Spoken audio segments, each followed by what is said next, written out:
This forest knew life once. Among the elder sequoias and babbling creek, a village of elves had lived. This forest knew laughter. It once knew soft voices and gentle, tending hands. Everything the elves had given was returned to them 100-fold. The sparrows sang louder. The figs plumped sweeter. The trees grew taller than any of their kind. They shaped themselves to the needs of their guests, bending into homes and forming a village of earthen souls. For centuries, the elves thrived. They raised their young. They studied the nature of life and developed magic around its principles. They were healers. They were harmonious keepers of the earth. They loved the land so deeply that it shared with them its name, Highlorn. But that was a name the rest of the world was told to abandon. Forget the trees, curse the elves, do not speak of their ways, for their magic is twisted with sin and must be wiped clean from our lands. Those were the thoughts of a human king, a man too content to a human mind. The words soon became the cries of a kingdom. 100 speeches, 1,000 declarations. In the end, it was a single word that scorched this forest into oblivion. March. Now there are no bugs to bite. There are no deer, foxes, or snakes to leave tracks in the dirt. And there are no elves to speak of or be spoken for. The ground is dry, barren, and brittle. Only the fossils of trees remain. Petrified, they stand shocked as rock pillars. Twisted and misshapen, the homes they once formed remain as crooked, jagged cavities. They have no leaves for shade. The wind cannot rock their branches.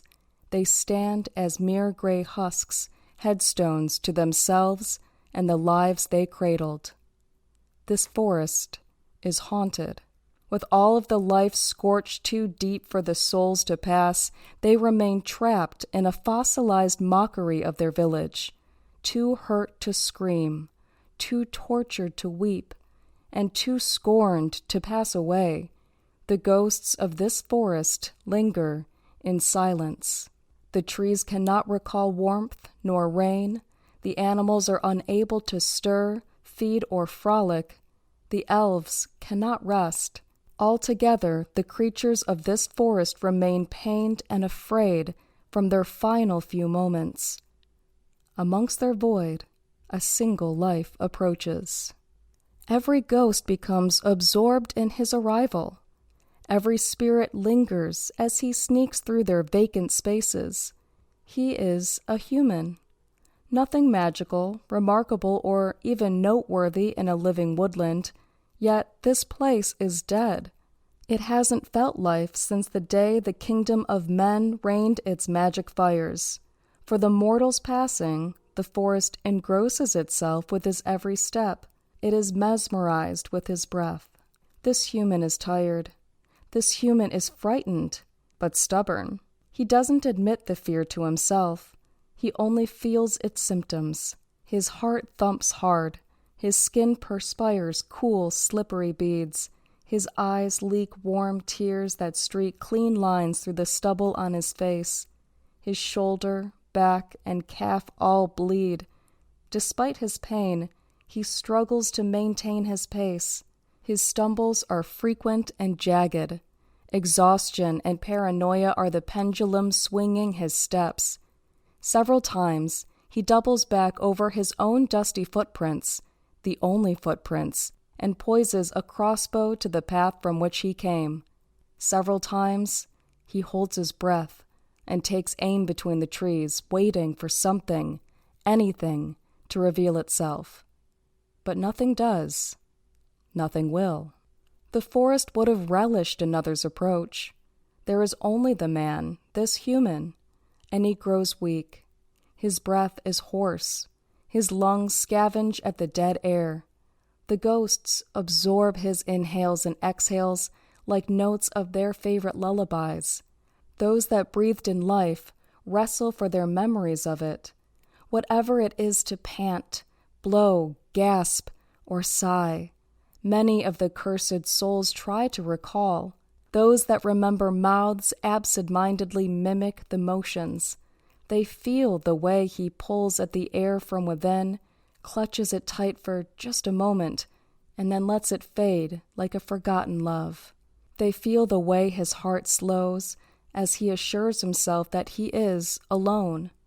They feel the way his eyes grow heavy while his arms sag. He is tired, yet continues to walk. The forest feels his stubbornness. It understands determination as he staggers his way along the parched earth. He is a rogue. Every ghost sees him for the life he lives, from birth to this clumsy, blood-trailing dusk. This man is a thief, a murderer, a fighter, toting worn weapons and tattered clothes. He is a stranger to this forest, yet all the ghosts understand him as they would themselves. They absorb his past like bedtime stories. As a boy, his uncles pitted him against dogs, sometimes for profit, sometimes for sport. The forest knows how he escaped that life with hopes of a knighthood. It knows how his repeated thievery and constant mouthing off kept him from his dream. Oh, dreams. The forest stirs over how his mind, even while afraid of pursuers, still manages to wander. It feels how he studies the veil of ash over the hard earth. It relearns itself through his glances into lopsided windows of tree trunks, worried over an imaginary ambush. He thinks of trolls, rangers, orcs, soldiers, dwarves, and even dragons. The forest, in all its years of life, had never once known a dragon. To see one in his thoughts so clearly and with so much disdain is a glorious treat. The ghosts relish in how he maps out the ground, calculates places to hide, methods of attack, and how he might defend himself against any variety of opponents. The forest loves the way he notices shadows, corners, and climbing paths among the branches.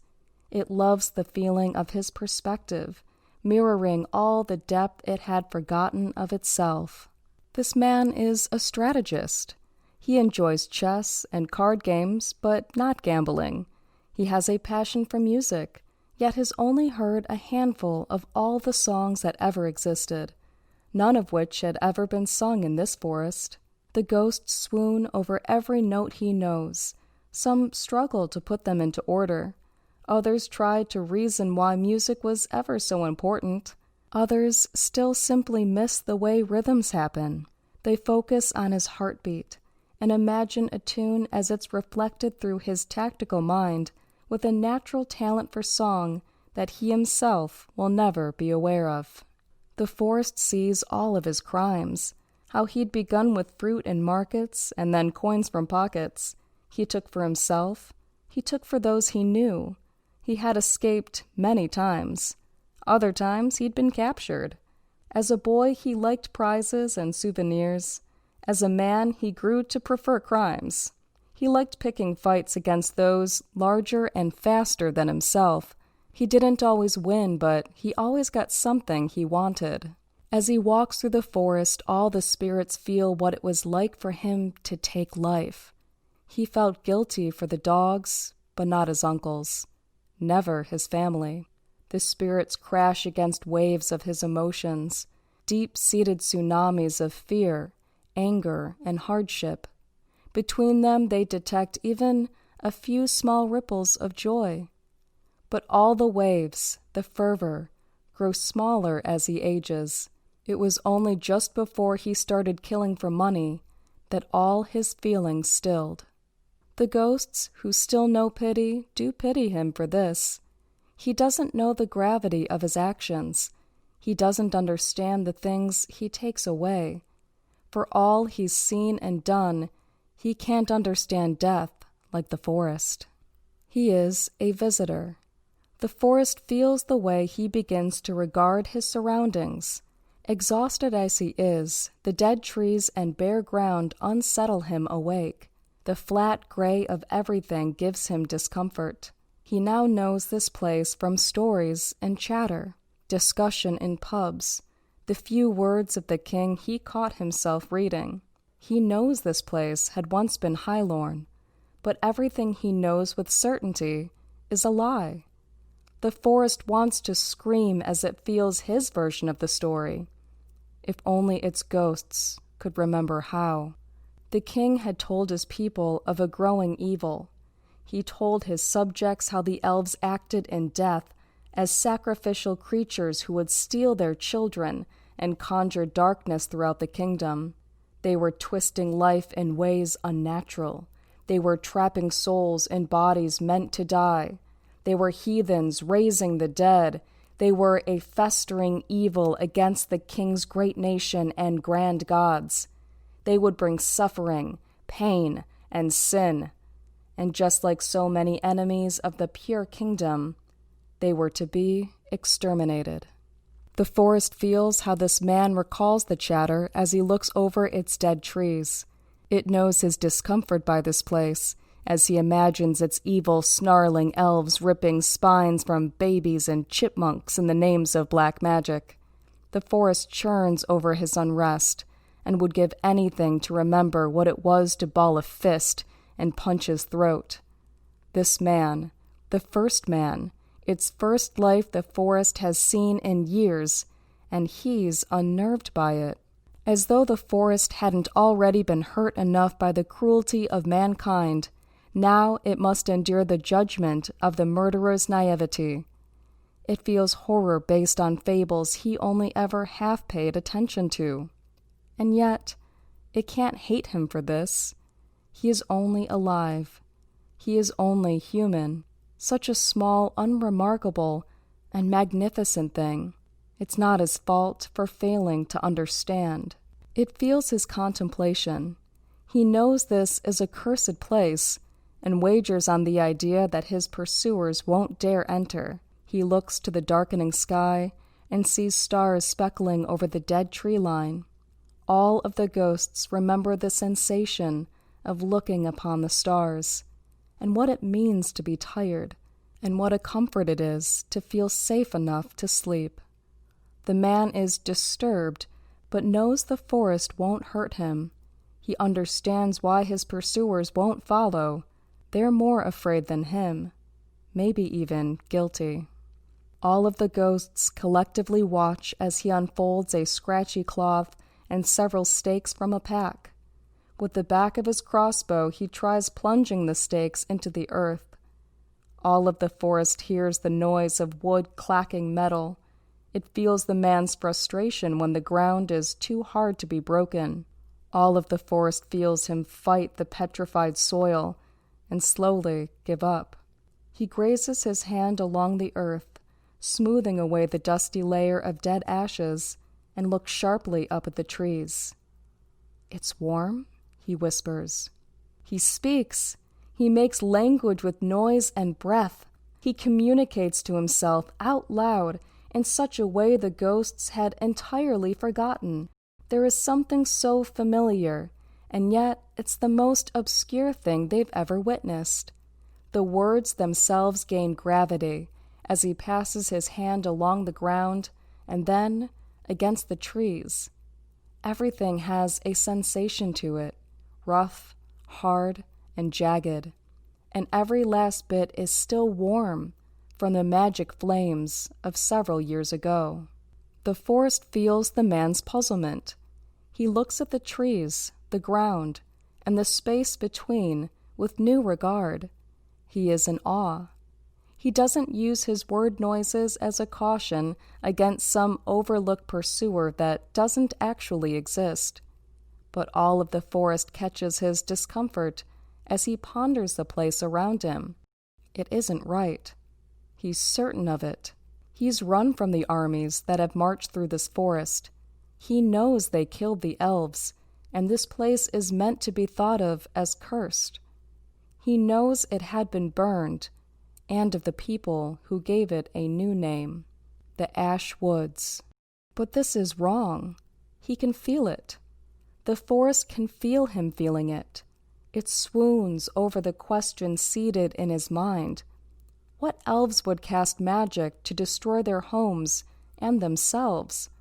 What spell could have petrified the land and erased all signs of life? The man is unable to reason it for himself. The forest feels his confusion and grows immense with gratitude. It watches him continue to walk as he touches all the trees and grazes his fingertips against their surfaces. It feels his friction ridges. It admires his calluses.